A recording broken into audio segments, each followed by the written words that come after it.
India में wealth creation का अगला बड़ा फेज शायद मुंबई या बंगलौर से नहीं बल्कि छोटे सिटीज़ से आ सकता है। म्यूचुअल फंड इंडस्ट्रीज क्वाइटली एक ऐसे शिफ्ट पर फोकस कर रही है जिससे बहुत कम लोग जानते हैं, वो है B30 इंडिया। आज भी इंडिया की बड़ी फाइनेंशियल वेल्थ मेट्रो सिटीज़ में कंसंट्रेटेड है, लेकिन फास्टेस्ट इन्वेस्टमेंट ग्रोथ अभी भी छोटे शहरों में दिखाई दे रही है। ज़्यादातर लोग B30 को सिर्फ छोटा शहर समझते हैं, लेकिन स्मार्ट इन्वेस्टर इसे फ्यूचर वेल्थ एक्सपेंशन की शुरुआत की तरह देख रहे हैं। इस वीडियो में समझेंगे B30 क्या होता है, big cities versus B30 wealth gap क्यों बना, म्यूचुअल फंड इंडस्ट्री B30 पर इतना फोकस क्यों कर रही है और अगले 5 से 10 साल में इसका इन्वेस्टमेंट मीनिंग क्या हो सकता है। सबसे पहले बेसिक समझते हैं। म्यूचुअल फंड इंडस्ट्री इंडिया को ब्रॉडली 2 हिस्सों में देखती है, T30 सिटीज़ और B30 सिटीज़। T30 सिटीज़ मतलब top major 30 mutual fund cities जैसे मुंबई, दिल्ली, बेंगलोर एट्सेट्रा। और B30 का मतलब है बियॉन्ड टॉप 30 सिटीज़, यानी टॉप 30 सिटीज़ फाइनेंशियल सिटीज़ के अलावा बाकी डेवलपिंग सिटीज़ और टाउन्स। इसमें कई ग्रोइंग सिटीज़ भी आते हैं जैसे Lucknow, Indore, Kanpur etcetera. Simple language में पहले इन्वेस्टिंग मेनली बड़े सिटीज़ तक लिमिटेड थी, अब वेल्थ पार्टिसिपेशन पूरे इंडिया में फैल रही है।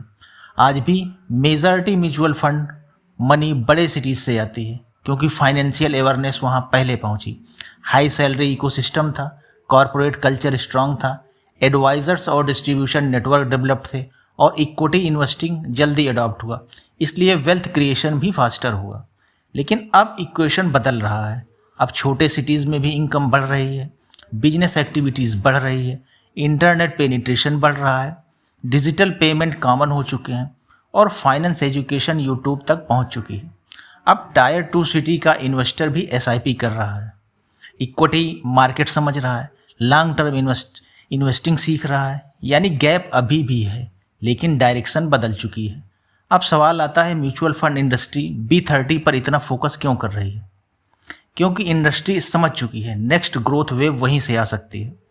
B30 रीजन में 3 बड़े बदलाव साइमल्टेनियसली हो रहे हैं। पहला, rising income, manufacturing, service, digital economy, logistic, infrastructure expansion तेजी से बढ़ रहे हैं।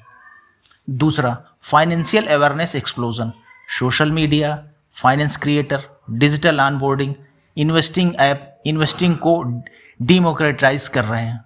तीसरा, SIP कल्चर ग्रोथ, छोटे अमाउंट से डिसिप्लिन इन्वेस्टिंग तेजी से बढ़ रही है, इसलिए MCs अब रीजनल लैंग्वेज कैंपेन चला रही हैं, लोकल सेमिनार्स कर रही हैं, B30 फोकस्ड डिस्ट्रीब्यूशन बढ़ा रही हैं और वर्नाकुलर कंटेंट बढ़ा रही हैं। मतलब इंडस्ट्री खुद फ्यूचर इन्वेस्टर बेस बिल्ड कर रही है। लेकिन इम्पॉर्टेंट बात समझिए, यह direct B30 mutual fund story नहीं है, यह ब्रॉडर इंडिया ग्रोथ स्टोरी का सिग्नल है। अगर B30 रीजन्स फाइनेंशियल स्ट्रांग होते तो इनडायरेक्टली कई सेक्टर बेनिफिट्स हो सकते हैं जैसे बैंकिंग, NBFCs, इंश्योरेंस, कंजप्शन आदि। क्योंकि जहां इनकम बढ़ती है सेविंग बढ़ती है और जहां इन्वेस्टिंग पार्टिसिपेशन बढ़ती है वहां पूरा फाइनेंशियल इकोसिस्टम एक्सपैंड होने लगता है। यानी स्मार्ट इन्वेस्टर सिर्फ करंट रिटर्न नहीं देखते, वे फ्यूचर मनी फ्लो डायरेक्शन देखते हैं। लेकिन एक्साइटमेंट ब्लाइंडली इन्वेस्ट करना भी डेंजरस हो सकता है। हर सिटी इक्वली ग्रो नहीं करेंगे। फाइनेंशियल अवेयरनेस और इन्वेस्टिंग डिसिप्लिन अलग अलग चीज़ें हैं। मार्केट करेक्शन में पैनिक सेलिंग बढ़ा सकती है और स्पेकुलेटिव बिहेवियर भी आ सकता है, इसलिए थीम देखकर इन्वेस्ट नहीं करना चाहिए। Long term wealth patience, allocation और डिसिप्लिन वैल्यूएशन अवेयरनेस से बनती है। इंडिया की फाइनेंस स्टोरी अब सिर्फ मेट्रो सिटीज़ तक लिमिटेड नहीं रहने वाली। B30 इंडिया शायद अगले दशक की सबसे बड़ी पार्टिसिपेशन स्टोरी बन सकता है। और हिस्ट्री बताती है जब नए लोग इन्वेस्टिंग इकोसिस्टम में इंटर करते हैं तो पूरा फाइनेंशियल लैंडस्केप बदलना शुरू हो जाता है।